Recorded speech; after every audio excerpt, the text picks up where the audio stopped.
This episode of One Hit Thunder is brought to you by DistroKid.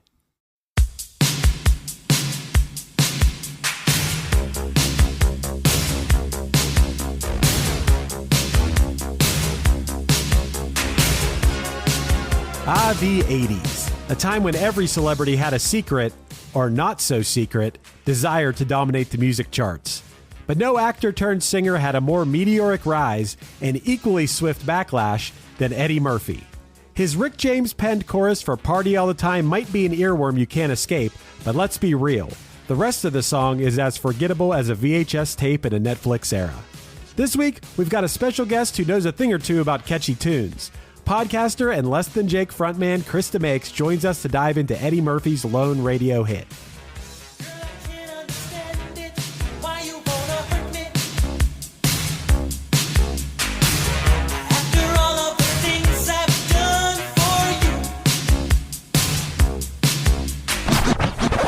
One hit is all you need to make the money guaranteed, and you can live off royalties forever.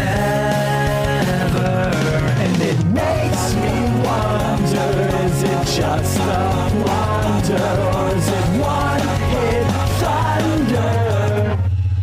Chris, you and I don't talk to each other enough, so we had to do it on One Hit Thunder as well. But for good reason, because today we are talking about Eddie Murphy's Party All the Time, a song that, you got a few years on me. I'm sure you lived this song. I did live this song. Absolutely. Yeah. And the hook is undeniably one of the catchiest hooks, I'd say, of the 80s. Yeah. But I haven't heard. That's all it's got in a lot of ways. That's all it's got. Thanks, Matt. That's all it's got. I went back. I have not listened to this song, admittedly, in 30 years or more. Maybe the hook I've heard since then on a TikTok reel or something, but there's no song around the hook. It is terrible. Chris, I will tell you, I don't usually do this. I'll do selected songs for whatever the artist is. I'll check out their other singles, maybe dive in. So I listen to every Eddie Murphy song from all of his albums. This was a painful experience, I gotta tell you. Well, and this is we've talked about, because we did a Deion Sanders episode, we've talked about these celebrities trying to do music, and in the 80s there was no lacking in that, but I think Eddie Murphy, more than any other musician we talked about, pulled every famous friend he could get his hands on, of course, to make this career work. And obviously when we're talking about Party All the Time, you're talking about Rick James, you're talking about Stevie Wonder being involved in this, but I want to talk about later in his career for a quick second. With his third album, Love's All Right, the opening track is a song called Hello that is it's called Yeah. It's just a bunch of people saying the word yeah. This is who's saying yeah on that album. This is some of the people saying yeah on that album. Amy Grant, In Vogue, Garth Brooks, Babyface, Barry White, Bon Jovi, Elton John, Emmanuel Lewis, Heavy D, Janet Jackson, Julio Iglesias, Luther Vandross, MC Hammer, Michael Jackson, Patti LaBelle, Paul McCartney, Richie Sambora, Stevie Wonder, and Teddy Pendergrass all just came into the studio to say yeah for Eddie Murphy's album. Wow. That's the equivalent of Less Than Jake getting Green Day and Blink and, all these different bands to come in our hopes of getting the hook of yeah on the radio. No, I would say it's even worse than that. It would be like Andy Samberg getting all of these ska bands to come in and say yeah on an album. Well, the thing is, at least you're a singer in a band. Good point. I got to go back to something Chris said. I can't believe you went and listened to all those songs. I listened to the follow-up single. I think it was called "Put Your Mouth on Me." Was that one of the ones? Yeah. Oh boy, was it? Yeah. And here's the thing, and I think Eddie Murphy more so than Bruce Willis, even Don Johnson, David Hasselhoff. And you mentioned a little bit ago, Chris, that I lived it. I did. Eddie Murphy was the biggest thing in the world right then. Yeah. Okay.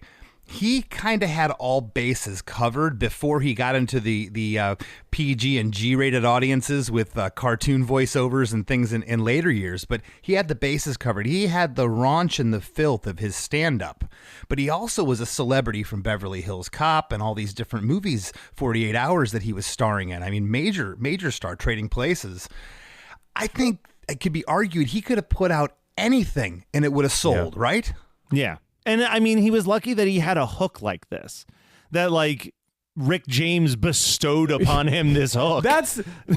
We got to talk about the Rick James of it all, because did you watch the music video? Of course I did. There's also a making of. Did you see that? Oh, I did not. I bet it's as good as the making of Thriller video. Yeah, it's just like it's just more behind the scenes stuff of what you see in the video. But I think Rick James was a very odd inclusion here. It had been about 4 years or so since he had a hit with Super Freak. He had produced for Tina Marie and some other artists, but he was in a really bad spiral. This is well documented in the early 80s, drug spiral. So I'm wondering, because to my knowledge, I could be wrong, I think this was Rick James' last hit. Probably. Yeah. I would venture a guess. I think, as Chris was talking about earlier, before we hit record, I think Rick James kind of slipped into obscurity until Eddie Murphy's brother started talking about him on Chappelle's show like 2 decades later and sharing stories of hanging with Rick James. Which is some of the funniest stuff I've ever seen in my life, the Rick James stories. But this music video, for anyone who hasn't seen it, it's like in I guess Buffalo. Buffalo is where Rick James' studio is. I thought that was funny. I was like, why do you record this in Buffalo? Oh, I guess that's where Rick James' studio is. And the video is like the recording session. It's one of those music video recording sessions where everything's being recorded at the same time, like live in the room. And Rick James has wavy blonde hair in this video. But my question, I looked this up right before we got on here, Chris. I was like, this had to have happened because of drugs. This just, all of this. But Eddie Murphy, surprisingly, never did drugs. Yeah, and I never thought drugs. I thought hubris. I thought for sure that this was just ego, hubris, and I think that there was this element. You mentioned like Don Johnson. Like there was all of these actors going to music, and I feel like Eddie Murphy has a very well documented ego. I think that if he saw any actor that was beneath him making it even a little bit as a musician, he needed to prove that he was better than that person by also making it as a musician. That's an interesting take. I never really thought about it like that. Again, I can kind of hear it or see it behind the scenes. Okay, you got to imagine the offers that were coming across Eddie Murphy's management company at this point.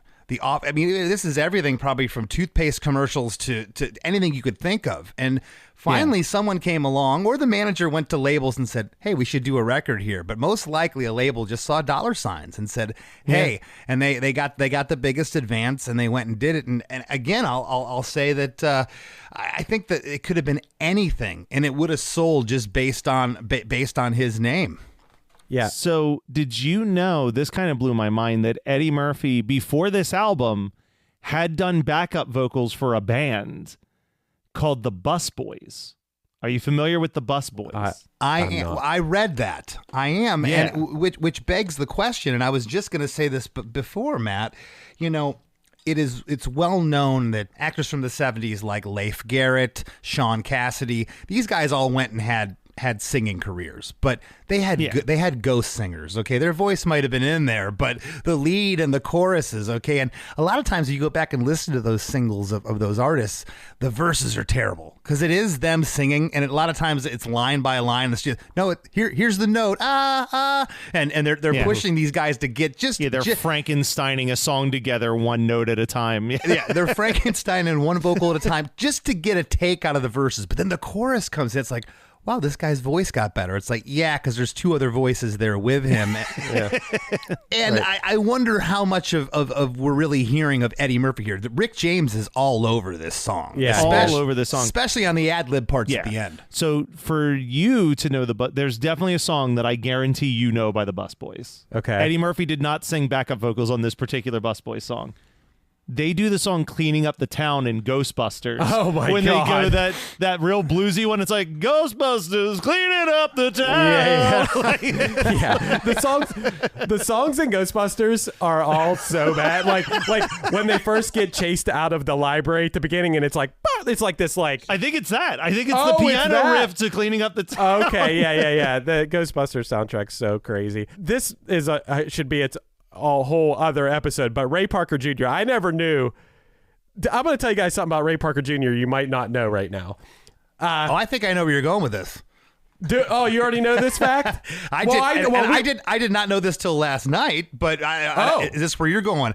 He wrote Mr. Telephone Man by New Edition. No, I didn't know that. That's whoa. He's the sole writer on that song. Less than a year before New Edition did that song, a Jamaican artist, kind of reggae artist, did the song. It's about 2 beats slower, but it's pretty much the same exact thing that New Edition recorded. So yes, I went down that rabbit hole last night when I was preparing for Party All the Time. Yes, Ray, what were you going to say, Chris? My Ray Parker thing is way worse than that. My Ray Parker thing is, obviously we all know that he ripped off Huey Lewis. Chris, this might be a little bit controversial, but I also saw that I Want a New Drug. There was a song before that they say Huey Lewis ripped off. Which is pretty crazy. I forget what's that song called? Do you know? I can't find what it was. It was like in a TikTok or something I saw, but they put the songs over top of each other, and I was like, whoa. But my point about the Ray Parker Jr. thing was in the song, in the recording of the song, so Ray Parker Jr., I think he was married, but the people that go Ghostbusters, the crowd of people, do you know anything about this? No. Well, I know that it's a crowd of people. Continue. Yeah. That he was married, but he had a 17-year-old girlfriend, and the people saying Ghostbusters were his 17-year-old girlfriend and her friends who he invited over to go Ghostbusters, uncredited on the album. Oh, man. Yeah, not great. Also, I forgot that I had this note written down. We were asking how this Eddie Murphy album happened, and we were talking about maybe they saw dollar signs, but there's also this factoid that I read that said the album was recorded as in part to fulfill a $100,000 bet Eddie Murphy had made with Richard Pryor, because Richard Pryor said that Eddie Murphy couldn't sing. Eddie Murphy then wrote in the liner notes of the album, "To my friend Richard Pryor, my idol, with whom I have a $100,000 bet. No, motherfucker, I didn't forget. I can sing." Mm-hmm. Wow. So again, like I said, hubris. This is the ego and hubris. Here's the other thing. Did you guys go and look? Because I did. I couldn't find any live performances of this with Eddie Murphy. Oh, I don't think Eddie Murphy toured with this song. Well, even like an SNL appearance or anything. And remember, he could have easily gotten, he was hosting that show back around that time. Oh, regularly. Regularly. So he certainly could have got, which again, I'll ask, could he really sing? Did he feel comfortable? I mean, they probably would have got up and just lip synced him on a nationally televised show, but I found that a little strange that somebody wouldn't have wanted him to perform. He could have opened or been at the Grammy Awards. He would have been a huge draw to any MTV Awards, anything of that nature. There's a YouTuber named Todd in the Shadows who does something similar to what we do at One Hit Thunder, where he'll do like these 20-minute videos diving into one hit wonders. And he did an episode on Eddie Murphy, and he pointed out something that I didn't even think about, which is like, if you watch old SNL, you have these episodes where Eddie Murphy does a really good Stevie Wonder. He does he can sing as these other musicians. And then he chooses to not do that for this whole album and tries to sing authentically like Eddie Murphy. And he's not nearly as good singing with his natural voice as when he's trying to replicate someone else's singing voice. And it begs the question of why not just try to do an album where you sound like Stevie Wonder? Yeah, just do a Stevie Wonder impersonation the whole time. But let's also remember that there was so much money going around that, it just could have been, to Rick James, hey, you're not telling anybody who cut this lead vocal. I have my doubts that it's Eddie Murphy singing is what I'm getting at. At all. Especially the ooh. Yeah. I think, Oh yeah, there's no way. I think he showed up for the video, and I think he had a car service waiting for him, and he went back to the hotel after. I think that's all that happened here. It could be one of two things. You're suggesting a Milli Vanilli situation. It very well could be, but I on the reverse wonder if Eddie Murphy came in and recorded this album, took the headphones off, and thought, "Man, I killed it." And then after he left, Rick James is like, "We need to bring in someone else to sing these songs." And wow, that has happened a lot too. And when I was going down this rabbit hole, I went and I just was like, okay, who sang on? I don't even know if you guys know who Leif Garrett is, but he was okay. So I'm like, who sang on his records? I started digging, and he was very, very dismayed to find out when he'd hear the records after he'd be in the studio singing. He's like, it doesn't sound like me there. And the manager's like, it's fine, kid, Yeah. And so those tricks were going on. They still go on today with everything, with studio drummers, guitarists, like, oh, that guy's a great guitarist. Well, he might not have played that solo. You don't know what goes on behind closed studio doors. Yeah, I mean, that's something that was... I remember when I found out that my friend was a session drummer at a recording studio, and he'd just be like, "Oh yeah, those are my drums on insert very popular band's name here." And I'm like, "Wait, so the drummer didn't drum on that album?" He's like, "He drummed on a couple songs, but it was mostly me." Yeah, that is very common. Chris, we were talking about this when we were recording an episode earlier today. Do you think what we do is the thing that the most people, be it athletes, actors, your everyday person who's not involved in the arts, that playing music, making music, getting on a stage, performing music in front of people is the thing that people dream about and want to do the most? Yeah, the most desired career. The most desired thing. I mean, I would think a lot of, like, if my band was huge and I got offered to act in something, I would jump on the chance, but not all musicians would do that. Correct. I think anybody that seeks it, I think this is the most sought after, I should say, thing that people want, is to perform music. Don't you? Is that why so many celebrities put out albums? Well, absolutely. Well, two reasons. When you're the caliber of Eddie, it's just another income stream. But yes, it's wanting to be on the other side. We know firsthand on Chris DeMakes a Podcast, we had Tim Heidecker on, a very seasoned, well-known comedian, has a fantastic career. But he said it straight up. He's like, yeah, music was my first love. You look at any of these guys. Look at Corey Feldman. And people laugh at him. He's as genuine as it gets. That's what he's into. He's dancing. Michael Jackson's his idol, etc. He wishes he was a singer, but he is not. Yeah, he's definitely not. Correct. And a lot of them aren't. You know what I will say about Corey Feldman right now? I would rather listen and watch Corey Feldman than Eddie Murphy, because I think I've seen enough Corey Feldman performances where I feel like I would remember that.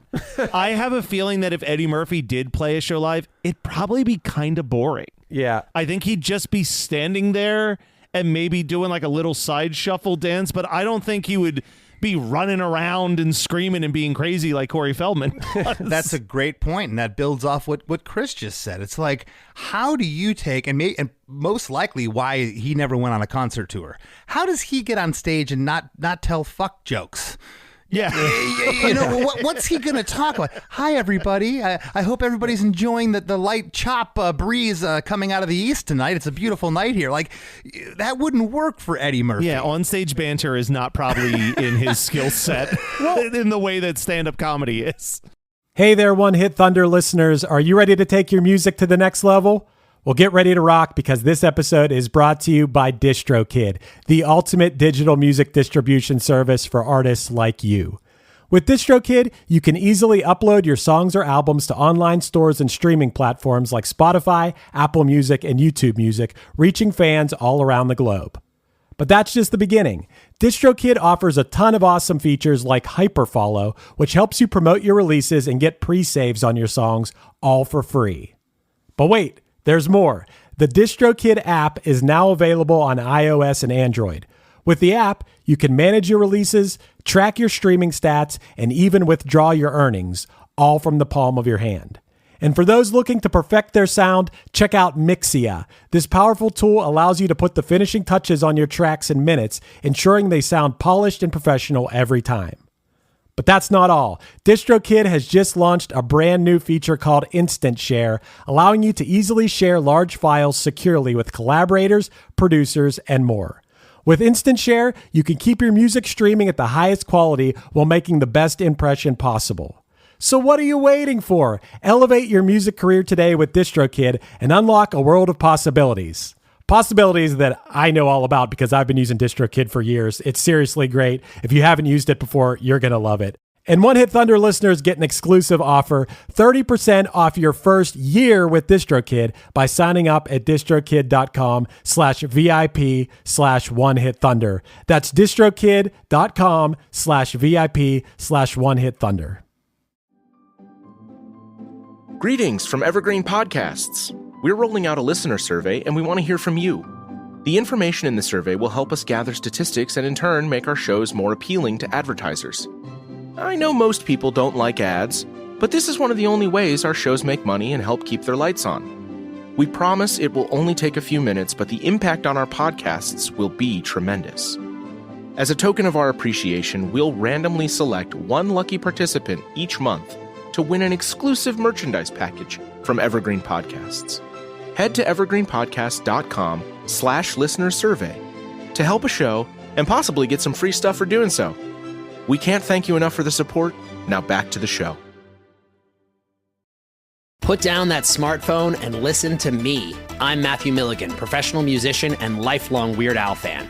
Each week, I'm joined by professional podcaster and close personal friend Matt Kelly to take a dive off the deep end into the vast career of pop culture icon Weird Al Yankovic on our show, Weird Algorithm. Along with some very special guests from the worlds of music and comedy, we tackle every song, every television appearance, and every bit of sketch comedy Al has produced in chronological order, covering the good old days of My Bologna and Eat It, the fun zone of tacky and white and nerdy, and everything in between.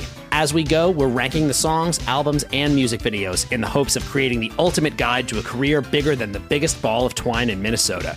So the next time you're having one of those days, stuck in a traffic jam, wondering why does this always happen to me, just kick off your sneakers and stick around for a while because we've got it all on Weird Algorithm, available wherever you get your podcasts. And now you know. Was that enough references? Another thing I don't understand, and this is about all these actors who then put out a vanity project album or something. We all know Party All the Time. It's actually a great hook that Rick James obviously wrote. It's been stuck in my head for my entire life. Yes, that song regularly plays in my head. Can't help it. But the rest of the album and the subsequent albums, it's so bad, but in like such a boring way. You would think if you have all this money, you have Rick James working on it. You said Stevie Wonder was involved? Stevie Wonder wrote 2 of the songs on the album. Oh, that's surprising to me. Those must have been real throwaway. Michael Sembello. Oh, he said Michael Sembello wrote. Oh, I believe that too. Yeah, he was part of some tracks on this. Yeah, it was a full Frankenstein effort. But that's what you did. But you just said it, Chris. The word that comes to mind for me is just it's bland. Yes. It's like walking into a Golden Corral and seeing, just food for 10 blocks, but none of it is palatable. Yeah. It's all bread pudding. Yeah, it's just, like I'm full, but I'm not satisfied. Knowing that Mike Sembello worked on this, and I'm thinking of the chorus, I could believe that is Mike Sembello's voice pitched a little bit differently, because that's not too far off from the Maniac chorus. Possibly, I don't know. Range-wise. I don't know if I read he had something to do with this song or a track on the album. I can't remember, but he was credited in there. You said it before with the Yaz. He had everybody come in. That's kind of, we're still seeing that today. My band's done it. You get your friends to do a feature. It kind of gets a little bit of attention and some eyes on your project. And no matter who Eddie Murphy would have had involved with this, it could have been anybody. It could have been the defensive coach for a 2A college ball team, and because it was Eddie, it would have sold. Now, could it have hypothetically been, I don't know, Michael Jackson in the early 90s? We got to talk about that. Eddie Murphy, who has this vanity project of singing, has a song with freaking Michael Jackson. What's up with you? All one word. What's up with you? Which that as well, I've never forgot that. What's up? What's up? What's up? It's with the closest you? thing he had to a second hit, I would say, is What's Up With You. I mean, it was an MTV music video. You're talking about the biggest artist in the world, the most famous person in the world he had a song with. No, I know. And that really raised a lot of eyebrows at the time because, you know, Eddie's stand-up routine was pretty raunchy. He was saying some stuff about Michael back then. Well, everybody was saying something about Michael back then. He was the biggest star in the world. But that surprised me. And I think, and I could be wrong, around that time of working with Michael Jackson in the 90s, that last hurrah for a hit, we'll call it, it wasn't too long after that Eddie started getting into doing the more kids movies. So I think maybe that kind of, he crossed over there. I would say right around like 95, 96. I remember as a kid seeing like Nutty Professor, which was still like a PG-13 movie, but I think that put Eddie Murphy more on my lens as a kid. And then shortly after that, you get Shrek, and then it's just like off to the races for the G and PG movies, where I think it clicked in Eddie Murphy's brain of like, oh, if I make an R-rated movie, there's like 50% of the population that still can't see that movie. Yeah. But if I make a PG movie, I can get 100% of the population to be able to see that movie. Yeah, of course. I can become a billionaire. There's definitely that, and I think you have diminishing returns with vulgar comedy. Either you're going to be out on the circuit like a George Carlin for your whole life, and you're not really into making movies, barring a cameo in Bill and Ted or something. You know, it's. Do you know the Rodney Dangerfield story with him and Eddie Murphy, though? It's one of my favorite Rodney Dangerfield stories. Maybe refresh my memory. So Rodney saw Eddie Murphy when he was like 20 performing comedy, and he walked up to him, and in his Rodney way, he said, "Hey, kid, you're cussing too much." And then apparently like 10 years later, they're at an awards show, and he goes into the bathroom, and Eddie Murphy's in the bathroom, and he goes, "I was wrong. Who knew?" Yeah, and let's go back real quick about the living it part. So I was around 11, 12 years old when all this was going on. And that was still kind of at the age where your parents are like, you're not staying up and watching the Eddie Murphy HBO special. But you had a friend who was a latchkey kid. His parents weren't around. So I ended up seeing Delirious at that age. And like I said, he was like a mythical creature, Eddie Murphy, at that point. Yeah. He just was like, it was the most hilarious thing you could imagine to an 11 or 12-year-old kid. It was raunchy. It was just, did he just say that? It was, like I didn't want my grandma knowing that I heard this. It was that kind of thing. It was like probably worse than the Slayer record. But do you guys remember what the first filthy thing you ever heard was? Like the first raunchy song or thing you watched or whatever? I distinctly remember. Oh, what is it? As a kid, it was very important to me to be perceived as mature enough in front of my parents to buy a parental advisory sticker CD as a young kid. And they were playing around with the idea, and I was at my cousin's house, and I was like, I'm going to listen to a bunch of his parental advisory CDs to figure out which one I want to listen to. And the first one I grabbed was Adam Sandler, They're All Gonna Laugh at You. And hearing that second sketch with the buffoon, where it's just every other word is like, fucking shit. But I also didn't realize I had the speaker really loud, so everyone in the house could hear what I was listening to, and that did not help my case for getting a parental advisory sticker in the near future. I love that that's what you brought up because, that was... I had heard that was probably that and Sir Psycho Sexy Red Hot Chili Peppers were like some of the raunchiest things I had heard for the first time. What's so funny about that is just like probably a month ago from recording this, that my girlfriend Marquitte's son, he's 11, and she walked past his room, and you know what he was listening to at 11 years old? Adam Sandler at a medium pace. Yes. I don't know if Chris, I don't know if you know that song. I do know that song. That is the filthiest song, especially for, she's like, what are you listening to? Yeah, of course. I love how that lives on through generations, that being the filthiest thing. Yeah. Chris, do you remember the raunchiest thing you heard as a kid, the first, or any of the first? It was probably the rodeo song. I was young. Oh, I don't know what that is. Yeah, it's the one that goes, piss me off, you fucking jerk. You get on my nerves. You ever heard that one? No. Well, here comes Johnny with a pecker in his hand. He's a one-ball man, and he's off to the rodeo. Dun, dun, dun, dun, dun. Oh, I have heard that Yeah, line before. Get it right. Come on, you fucking dummy. Get your right, sit right. Get on my nerves, you goddamn jerk. You know, you pissed me off. You fucking jerk. Wow, I love this song. Yeah, I love it's, the Matt Kelly song. it's for called sure. Gary Lee and Showdown is the name of the band. Garry, I think. Wow. Gary Lee and Showdown.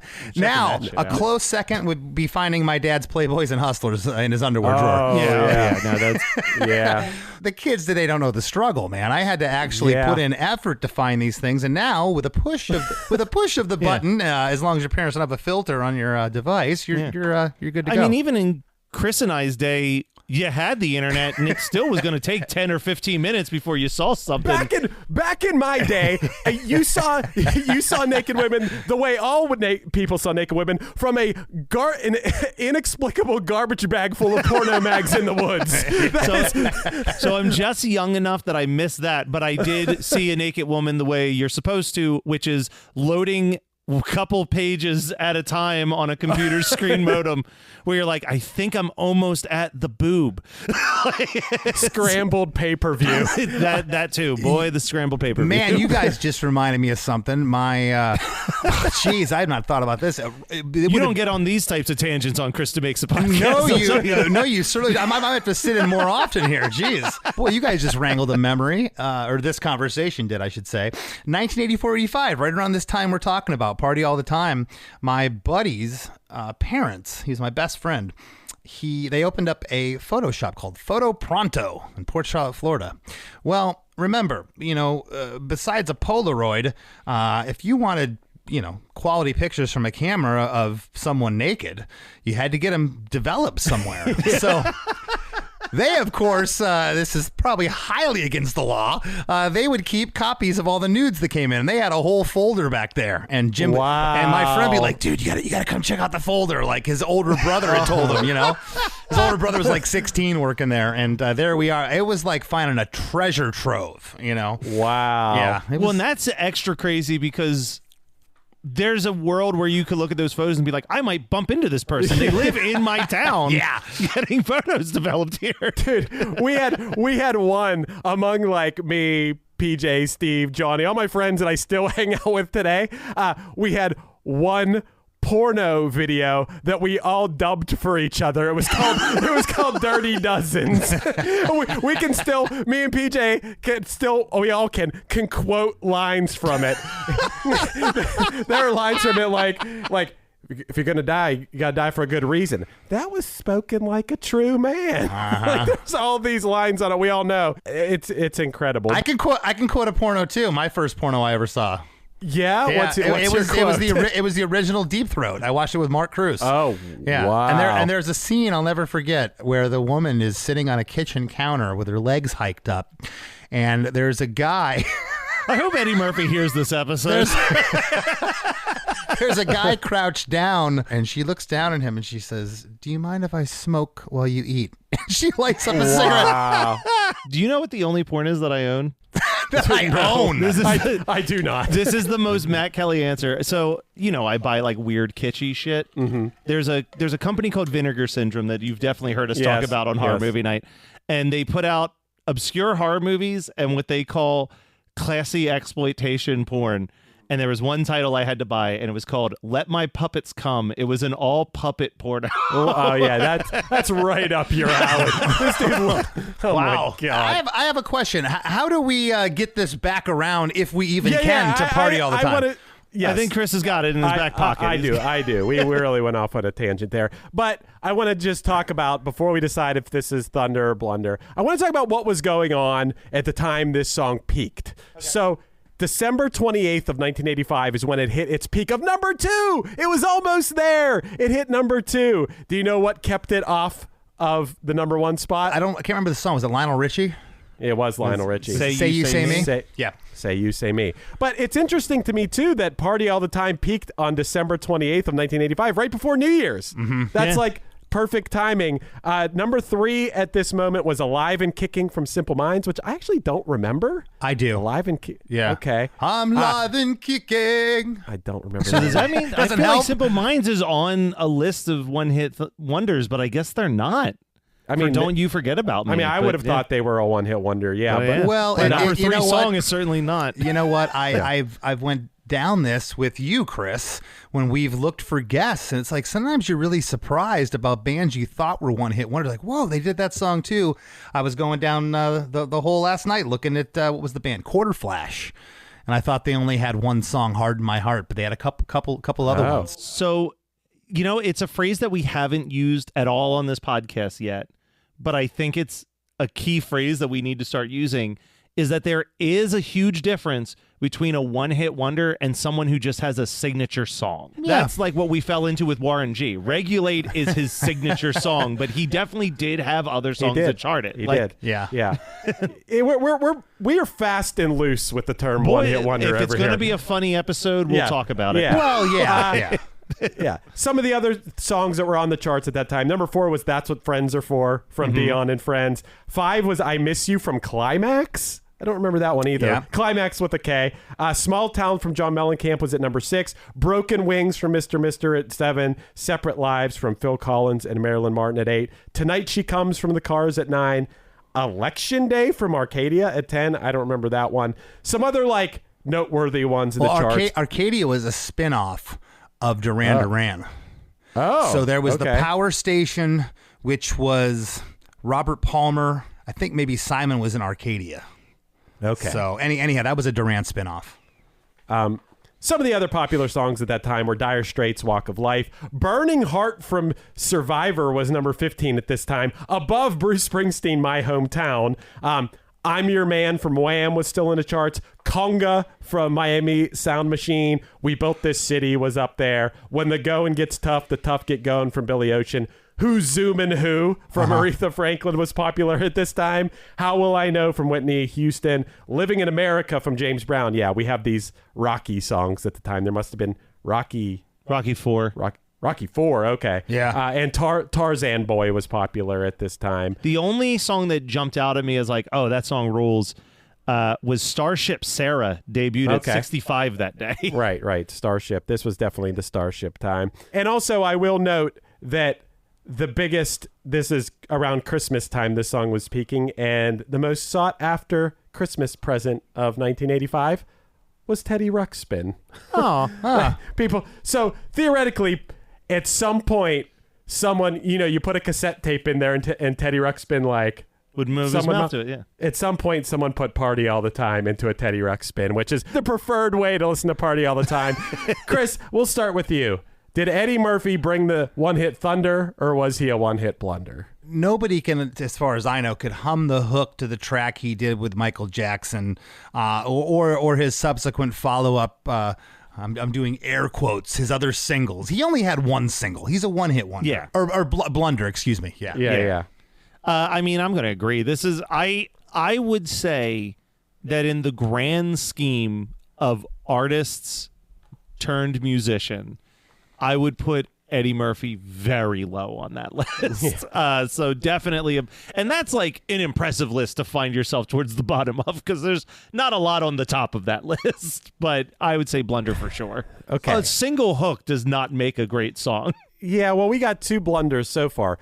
I will say that in the grand scheme of actors/comedians turned musicians, there aren't a lot of even... Look, if Eddie Murphy has one hook, that might be the one best hook of any of them. That chorus is that's how you started the episode, Chris. It's undeniable. Well, it's been in my head. That's a great argument. It makes me. I'm still going to stick with my choice, but it's a heck of an argument, Matt. Because Heartbeat, Don Johnson. That's probably the only hook. I can't hum the Bruce Willis song. So yeah. But here's what I'm going to say as a counteraction to that.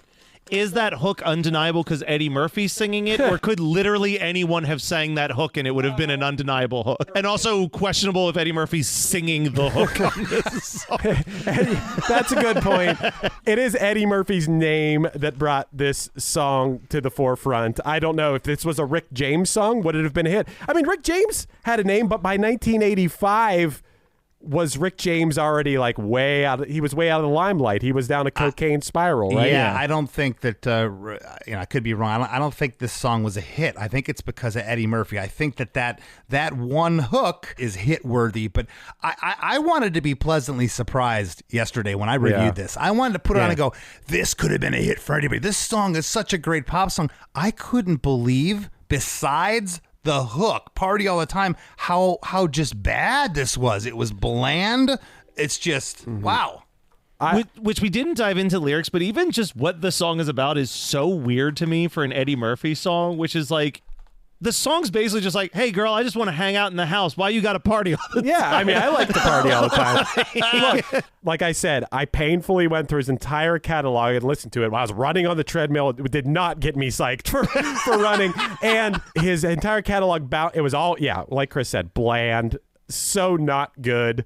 And the songs bounced between meaningless fluff and him trying to make a statement about the world or something, but doing it so poorly. It's very, very bad back catalog. I would agree. I think this is a triple certified blunder for sure. Sorry, Eddie. But before we sign off, obviously, Chris, do you have anything that you need to promote? Any tours, any podcast stuff, anything? Well, yeah. Well, first of all, Matt, we'd love to invite you over to Chris DeMakes a Podcast to come hang out with us. Which one of my hits? One day. Yeah, exactly. Maybe we could get our. I was going to say Rick James. He's no longer with us. Maybe we can get Eddie Murphy to sit in with you on that. But Chris DeMakes a Podcast is still up and running, going strong. New episode every Monday, and Less Than Jake's still out there doing our thing. We got a tour coming up at the end of July, going over to Europe for festival season, and all through July we got sporadic shows around the U.S. flyout dates. But that's about it. Everything's good otherwise, and I want to thank you guys for having me be a part of One Hit Thunder today. You are a work of art, and I lower value from the start. I gotta make a move, or you're moving away. This has been One Hit Thunder. One Hit Thunder is hosted by Chris Ophaios of the band Punchline and produced by Matt Kelly of Geekscape.net. Underneath me, you're hearing Punish or Privilege off the Punchline album Just Say Yes. Visit punchlinemusic.com for any upcoming news with the band. Our podcast is on Patreon now. Find us at patreon.com/OHT podcast for early access to episodes, bonus episodes, and a chance to vote on future songs for us to cover. Be sure to rate, review, and subscribe to us on any podcasting app, and tune in next week for more One Hit Thunder. I am willing to work if only this could work out. You know this song's a cry for help, so punish me or privilege me with you. Punish me or privilege me with you.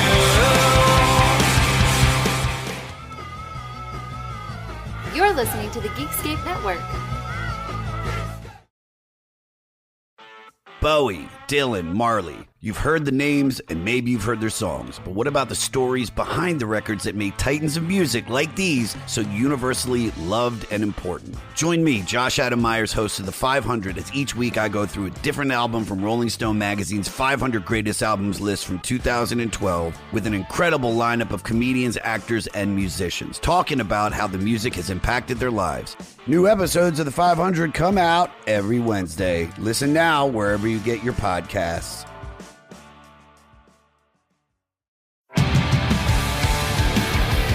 What's up, everybody? I am Finn McKenty, host of the Punk Rock NBA podcast, part of the Sound Talent Media Podcast Network. My podcast is all about doing what you love for a living, and every week I sit down and talk to people who have done exactly that. For example, musicians like Tommy from Between the Buried and Me, Matt from Periphery, Lil Lotus and Shinigami, among many others. Photographers, artists, designers, YouTubers like Glenn Fricker and Sarah Dici, and I unpack exactly how they got to where they are today with the goal of helping you do the same. So if that sounds cool, you can listen and subscribe at soundtalentmedia.com, and I'll see you there.